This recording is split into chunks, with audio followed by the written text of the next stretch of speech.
me in September. In love. I can play. Johnny Gill feature New Edition. This one's for me and you. Oh man, great song, great singing, great to see New Edition still doing it. 30 years later, yeah, they've been around for 30 years. They are the African American Rolling Stones. Often we don't pay attention to that. And I'm going to tell you something. They are an institution. And when you can do anything for 30 years, you deserve credit for it. Shout out to Johnny Gill. Shout out to New Edition. Hey, good morning, guys. I am Keith K.L. Belvin, crisis specialist, author, and educator. And oh, man, excuse me. I am happy to be back on this morning. Happy Wednesday. And it is great to be back on. And I'm excited. The little one is home. She wasn't feeling well, so she's laying down watching television. Her tummy is bothering her. So we're gonna see how that goes. I don't know if she got a little gas, or maybe came down a little something. So we're gonna see what happens. But I'm here looking over her and doing my thing. So this is what it is. But anyway, I will definitely check back in and see how she's doing. She's in there laying down. So here's what I want you to do today, being Wednesday. I want you to like this. I want you to share this. And then I want you to tag 3 people. Hump Day, tag 3 people, because we're going to talk about hypersexuality and the color purple. So this is the color purple part 2 today. But I want to take another look because, again, you can watch a movie and there are multiple areas in a movie that you can look at, which is what I like to do. I like to use film. And by using film, it gives me a visual representation of the things that I like to talk about. yesterday, we talked about Miss Seeley, and I honestly, hold on a second. Let me see what's going on here. Excuse me. Hold on a second here. There we go. We talked about Miss Seeley and what that looked like, and actually why that is the essence of why I do what I do. But also there's another part of that too, and Suge Avery is another part. And we're gonna talk about it in a second. But let me let me give a shout out to the sponsor. Shout out to Chef Danielle Moore, owner and operator of Annie and Ethel May's Soul Food Kitchen, 497 Albany Avenue in Brooklyn, right there on the corner. And oh man, make sure you stop by. The food is tremendous. The service is tremendous. The look, it is clean. Everything is nice. And make sure, and I forgot to say this yesterday, make sure you ask about the bench. And again, it is not aesthetically something, well, no, the bench it's the story behind the bench. Sometimes something can look very nonchalant, but have a lot of history. And that's what it is about that bench. When she puts that bench out, the elders seem to find that bench and sit down and take a break. And when they do, they impart wisdom. And that wisdom is outstanding. What is that? I just got a text message. Is outstanding. So I just wanted to make sure that you guys stop by. And again, we have to keep our relationships up to date with folks who are trying to do the things that they need to do. In this case, because I know Chef personally, not just because she's a sponsor, she is somebody that I want to keep those doors open because I know the effort and the energy that she has put into her dream, put into trying to serve her community, put into her food. I know a handful of chefs personally, and I respect what they do. And Chef Danielle is one of many of the same line of chefs who are just incredible. So shout out to Chef Danielle. Shout out to Ethel and Annie Mae's Soul Food Kitchen, 497 Albany Avenue, Crown Heights section of Brooklyn. All right, so let's get started. You know, yesterday I talked about The Color Purple, one of my favorite movies. And as a mental health professional, I deal mostly with women, and that is by choice. And the reason why is, and it's simple, I'll walk you through it. When I was out here living my life in a very nasty and negative way, women were the target. And because I had issues with myself, I then projected those out to the women that I would connect with, and things were just not pretty. And of course, over that time, you create babies, and you do a whole lot of things, and you make a lot of mistakes because when sex becomes your religion, you go out here and live a certain way that's just not cool. And so I have an understanding of what that looks like. And so I realized the damage that I had caused. And because of that, excuse me, because of that damage, I wanted to fix that. So once I started to get me together, I wanted to find a way to be able to help women like my mom, help women like the women that I had been with had put in bad situations. How do I now help protect them, heal them, as well as to be able to give insight into why men do some of the things that they do? So that is the reason why I decided to work mostly with women. I do work with some men and I do work with some children and I work with couples. But mainly I do the bulk of my work with single women, divorced women, women coming out of relationships, women in bad relationships, and women who just are single and not really trying to bang out with a relationship because they just not trusting dudes right now. So back to the color purple. Yesterday when talking to Miss Seeley is like that person who a lot of what she went through, I deal with. I deal with domestic violence. I deal with rape victims. I deal with women who have been in very bad situations. But there was somebody else in the movie that she was what they would call a secondary star, supporting actress, if you want to call it. But her story is as relevant as anything. And that's Suge Avery. Suge Avery was as important to the story as anything else. And again, if you're watching this, throw a one up in the chat room. Let me know that you're with me. Or when you come on to watch this, make sure you put hashtag replay. And if you want me to respond to something quicker, just at me in your response, and I will definitely show up and respond. But there was, like I said, there was a few women, Seeley, who we may talk about tomorrow. But with Suge Avery was very important to the story because Suge Avery, when she's introduced into the story, really most people don't pay attention to. Miss Celia had already seen her picture on Albert, aka Mister's dresser. He said that's because when she, and again, remember, she's the narrator of her own story. And that connects with me too, especially having written my own, have written my own book, From Gigolo to Jesus. I know what that is to tell your own story. So when Miss Celia is saying that's the pretty woman from the picture, and when you see the picture, it's that 1920s look, and it looks like it's almost an action picture, and she's very beautiful. Margaret Avery, I believe, is the actress's name, and she's very beautiful. And so when she shows up, it's a rainy night, and she basically comes in a wagon, and you hear Albert. Albert is frantic. Albert, is trying to help her, and you hear Harpo go, "Who's this woman?" And he says, "This should have been your mom." So again, that's letting you know that they had some type of relationship, and now they're helping bring her into the house. She looks drunk, and when they come in, Miss Celia is saying, "I can't move. I can't move basically until I see her because she's been seeing this woman's picture, but now, and we get the classic line when she pokes her head up and says, "You sure is ugly," and then they take her off.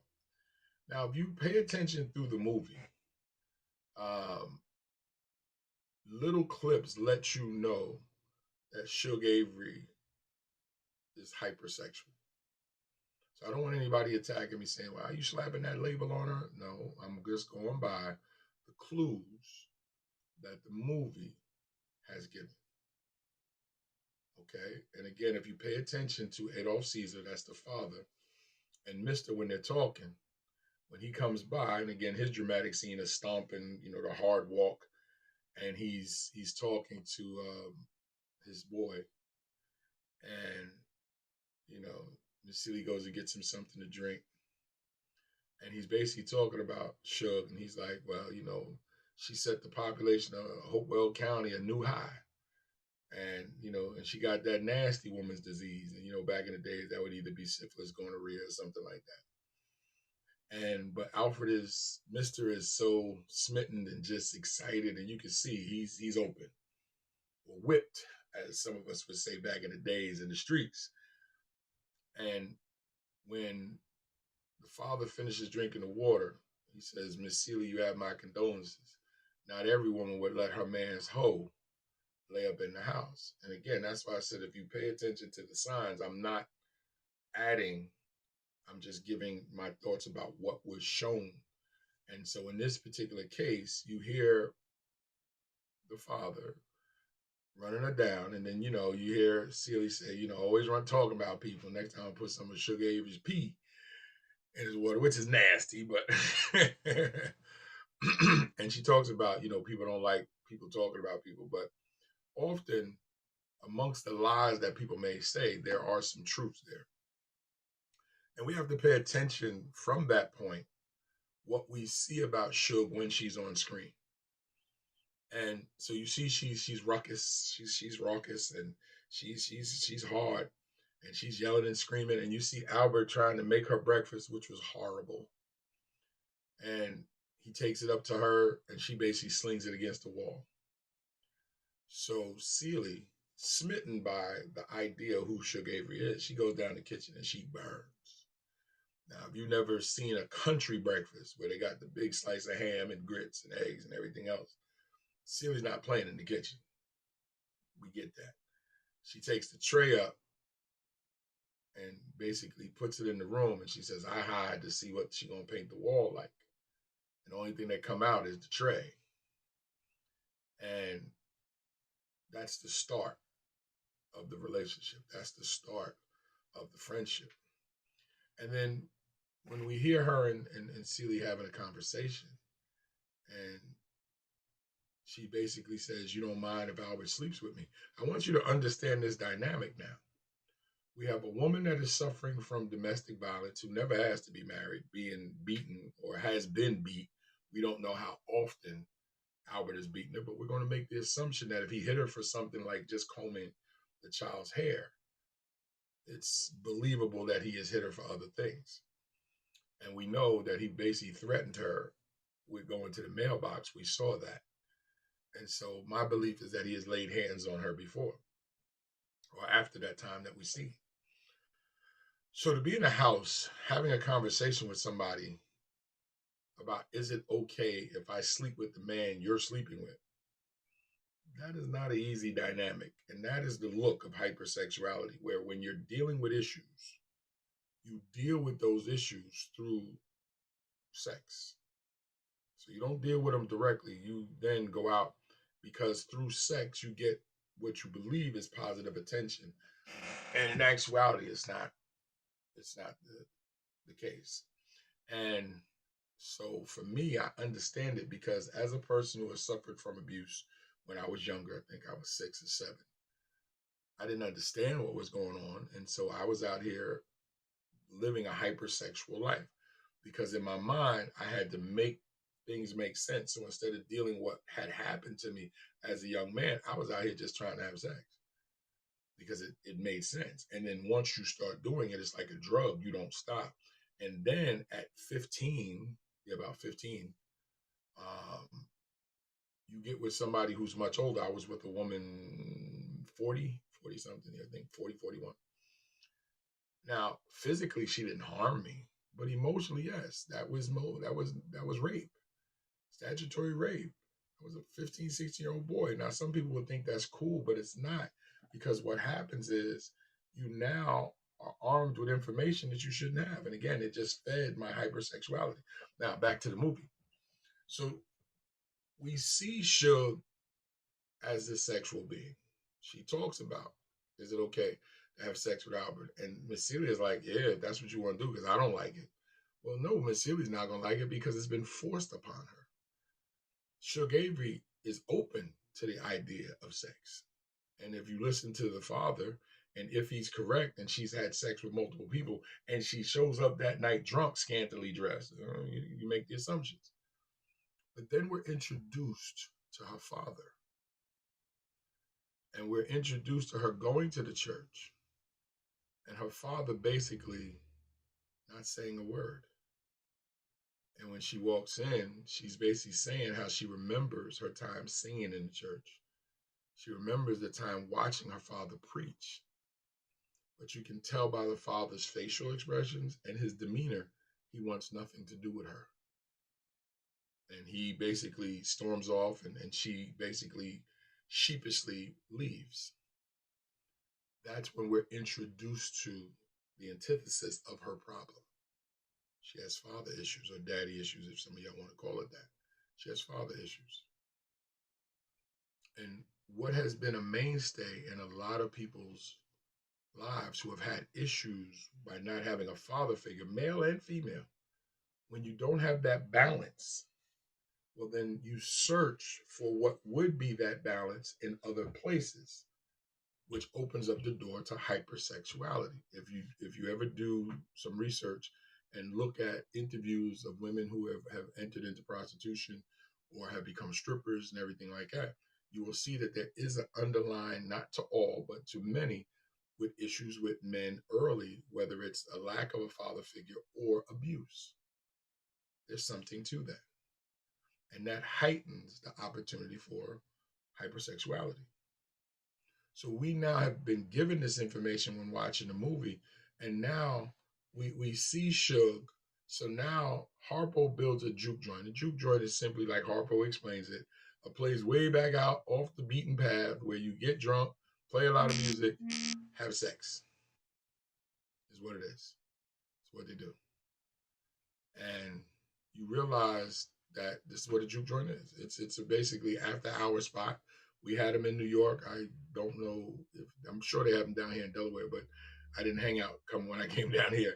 But in New York when I was younger, yeah, you had the regular club and then you had the after hour spots. After hour spots might have sold illegal liquor, sometimes nips, sometimes whole bottles. I remember being in Virginia. We were in Portsmouth. I think it's Portsmouth, is how you pronounce it. And there was a couple of after hour strip joints. So you had the regular strip joint, and then when that shut down, you went to like almost a hole in the wall, and it was a whole nother vibe, and y'all kind of know what was going on there. And you have those in New York as well. And if it was sexual, I was around it. So hypersexual activity happens on a regular because people are going through a whole lot. But we see that Suge is the mainstay, the singer.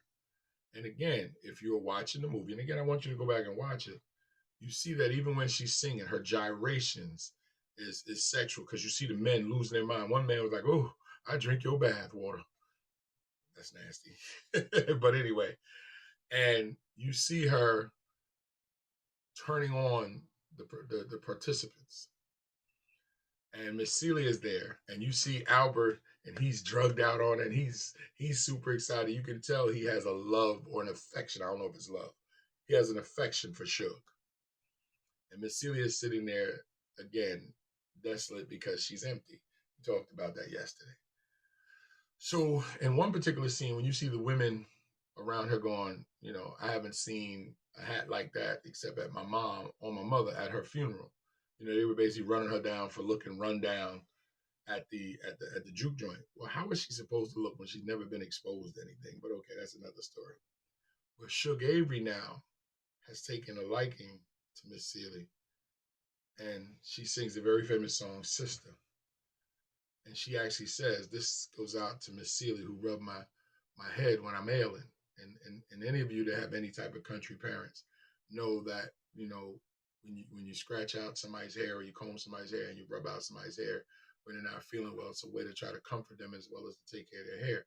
I used to see my great grandmother and mother and grandmother. I used to see all the ladies. I grew up with all the women. I used to see that and hear that language that you took care of me when I was ailing. And ailing just means I was sick. And when you hear her sing Sister and she's singing, you see Miss Celia smile. You see Miss Celia be filled with joy because somebody is thinking about her, something that we had not seen. Good morning, Michelle. Something that we had not seen since her sister was involved in her life. And that's why Miss Suge Avery is super important, because Suge Avery is bringing to the table, she's replacing something that Celia is missing. So even amidst her hypersexuality, she still needs companionship from a friend also. Now, in Alice Walker's book, Suge Avery and Miss Celia had an affair with each other, a lesbian affair. So it showed them that Suge was open to any type of sexual opportunities. So again, that heightens the hypersexuality.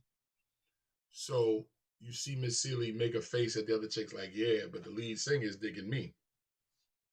And I think that's important because when when Sugar's leaving, Miss Celia goes, "This is my opportunity. I can go now if I go." And she's packing, and you see Mister like, "Where you going?" And then when she's getting ready to, when Suge says, "Come on, Miss Celia," you see Mister behind her like, "I wish you would try to leave." And there's the abuse. There's the abuser telling the abused, "I wish you would get in that car." And so Suge Avery rides off, and then you see Miss Celia basically just faint because again, she has lost someone who cares about her. And I want you to pay attention to that when you watch the movie. Pay attention that Miss Celia's pain goes on through the whole movie until we get to the end, which I talked about yesterday. You can watch yesterday's show. It's on my page if you want. But both of them are like, whatever. Now, fast forward, here's Suge Avery showing up. They both jump out of bed and they both excited because they both have a relationship now with Suge. We know Mr. has dug her from the moment we met Suge. But now Miss Celia has a relationship with her. And here comes Suge, and what? She has a new man. And she's married. Which is a good thing. That she decided to settle down. So wherever she went to perform, whatever she went to do, she found a husband. Which is a good thing because when you look at it, it means that through all the hypersexuality, and I can connect with that because I got married. Once you can find somebody who can help ease the pain, yes, it's easier to then move into situations that other people are in. It's easy to settle down once you find somebody who understands you. Because again, it's not like those individuals in the movie were getting mental help. And the reason why I say all this, and I am saying all this, is that somebody watching this right now, whoever you are, you may be going through and have done some of the things that Suge Avery has done, or been going through some of the things that Miss Celia has went through, as I talked about yesterday, and you don't know who to turn to. You don't know who to talk to. I'm here for that. Because you have to identify a thing to be able to fix a thing. You got to be able to identify the problem to be able to fix it. So, with that said, now we see Suge Avery is back in the house, and you see that things, but now Suge Avery is a friend. Now her and Suge are great. And then there's that classic scene of Miss Celia getting ready to shave Mr. And Celia is Sugar sitting there, and she says, "Where's Miss Celia?" And she says, "Fixing to shave Mr." And Suge runs because she knows she got every reason to cut this man's throat. And, she prevents that. But I want to stay with the focus of hypersexuality. I want you to focus to the dinner table after that scene. Well, actually, earlier, let me back up a little bit before she found out about her daughter. Albert, Mr., and her new husband are joking and laughing. And they've been drinking. And he says, "I had her, you had her. We both had our own way, but we had her." And they're laughing and joking, and she's listening to this, and you watch her enjoyment of hearing these two men chatter about having slept with her, and she's taking enjoyment about it. Again, that's all part of the hypersexuality. And then they smash eggs on each other's face because they drunk and acting stupid, and then they're going off to the juke joint. But again, don't let it get lost that she is listening to the man she used to be with and her husband joking and laughing about both having slept with her. Okay. If you're at that level, God bless you. But it's not the coolest thing. But again, it's the idea. What I want you to focus on is her excitement of hearing that. That plays right into the hypersexuality that makes her who she is. All right, I got you. I got you. I saw your text. I just happened to be on. All right. Which inbox? Because I don't see nothing on Facebook. But I got you, darling. All right. I saw your text message. I just happened to start the live. I'll be open a little bit. I'll hit you back. And it's La Onta something. Look up Magnolia and look up La Onta, La Tona, something like that. It's LA something. But I got you. I'll hit you in a second. So when looking at that, we come up to the big scene of her being in the juke joint. And again, in the book, the girl singing in the church when the woman tells the pastor, sing God trying to tell you something. Because the juke joint is jumping off on a Sunday, same time folks are in church. And something hits Miss Suge. Now, us watching know it's the spirit. And I don't care what you say, I'm going to tell you it's the spirit. Because you see her trying to sing and she can't. She's trying to sing and the words don't come out. You see her looking. Well, in the book, that is her daughter who is singing. God is trying to tell you something. And remember, earlier she told her father that we used to be right over there singing and watching you preach. But something about that song, God is trying to tell you something.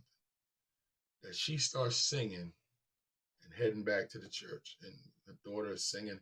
And at one point, her voice is so booming that the chick singing looks and goes, where's that coming from? And it's coming from the road.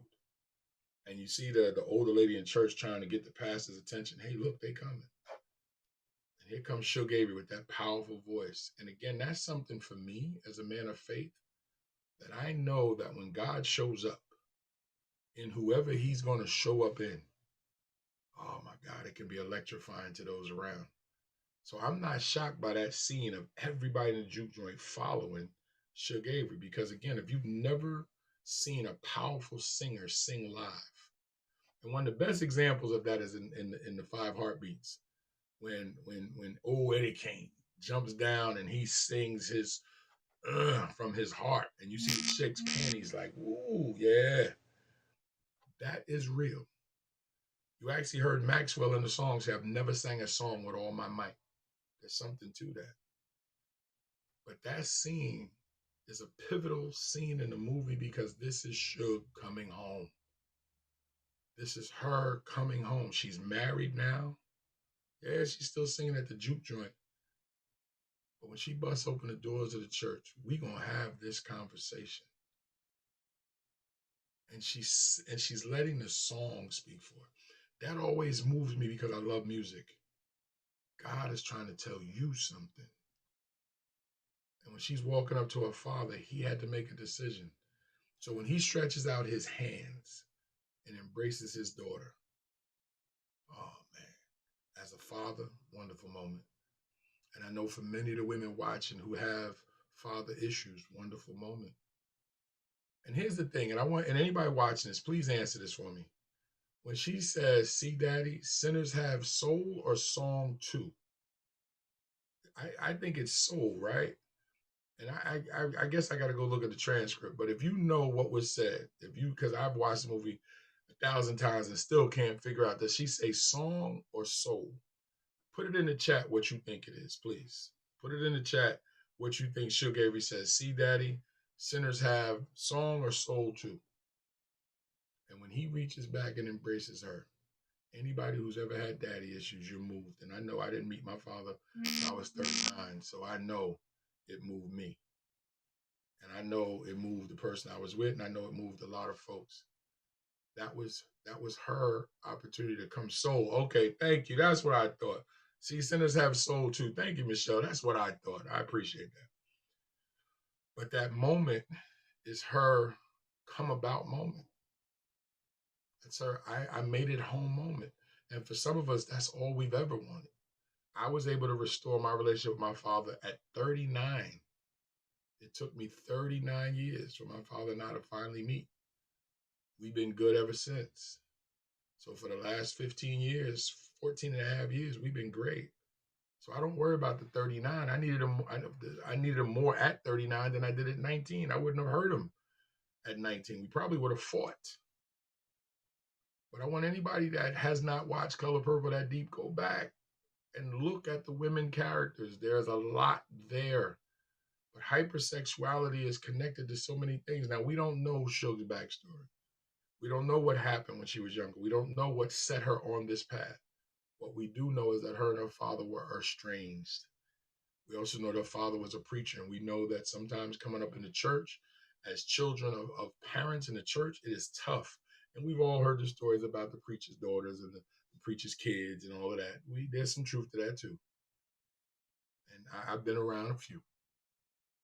I'm just saying, at the end of the day, we're getting to watch this play out. Some of the mental health situations that are out here are played out in this movie big time. But if you don't see it, you don't see it. I'm trying to help you see it, because in the end, it's what I want you to pay attention to yourself. It's what I want you to ask yourself. What are some of the underlying things I'm dealing with? What are some of the things that is causing me to act in a certain way? Am I hypersexual? Am I a person that seems to just love what is centered around sex and not understanding where that came from? Was it based on abuse? Was it based on negativity? Or was it just based on general interest in sex? I don't know. That's why you come to counseling and sit down and talk, because if it's become an issue in your life, it has to be addressed. So with it being 1 minute, 2 minutes after the hour, and I've been on for 30 minutes, I want to say, I don't know who needed this message today. And I hope that you'll like this, and I hope that you'll share this with 3 people. And I hope that you'll just share the video with people on your page so they can get to know who I am through you, because I can't help them if they don't reach out to me. And I can't help you if you don't reach out to me. So I appreciate you for taking the time out to watch. If you're watching on replay, put hashtag replay. Shout out to you, Michelle. So that my wife stopped in and let me know to read the inbox. I'm going to do that. But again, when you watch this, put hashtag replay so I know when you watched it. Make sure that you share this, and make sure you tag 3 people who might need to hear this, who might be dealing with something and don't know that they need help. You know if your friends are hypersexual. Trust me when I tell you.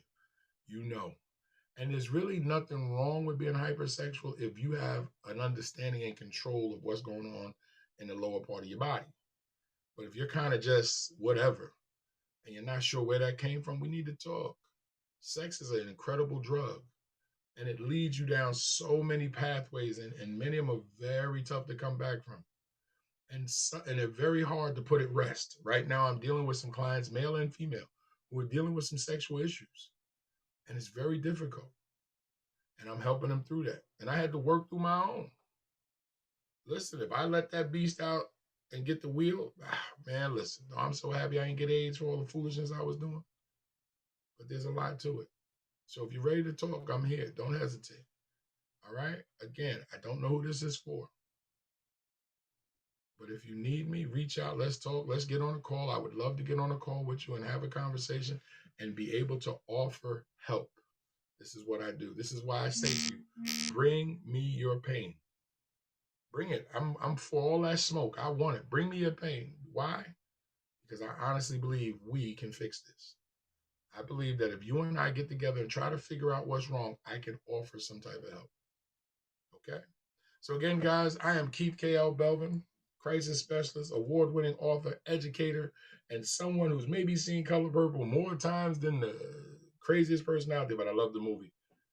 Watch the movie, come back and tell me what you thought. Come back and tell me if you've seen some of the things that I talked about.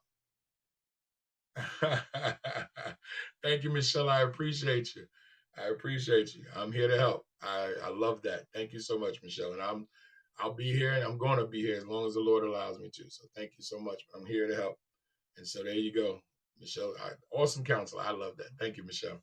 So again, if you need some help, don't suffer in silence. Reach out. I'm here. I'm here. We can fix this. We really can. Believe that. Remember that. That I honestly believe if you and I come together with the idea of trying to fix this, we will be able. And if I can't, let me just say this. If I can help you, I won't hurt you. I will get you into the hands of somebody who can help you, or I'll step back and let you know I am not the person to be able to deal with whatever that is. But I will rock out with you to get you some help. All right? I want you to have a wonderful day. I got to make some return calls that happen to come on and see what my wife wants and sent me a message. Okay? Let's go, Johnny Gill. Let's go, New Edition. Good to me. I could play. The room. good to me. For me, you. Girl, we came so far. Go ahead, Ralph. And beat out all the odds. They never thought we'd make it, but I knew it from the Ralph start. Tresvant. So let's celebrate, cause we got it good. Come on. A classic going down in history. Feels just like we won the lottery. So baby, put a big glass down and turn the music up, baby. It's like these words will bring this For the two of us. Alright, let me turn this off before they get at me. Remember Ricky Bell, baby. In September. Fell in love. For me and you.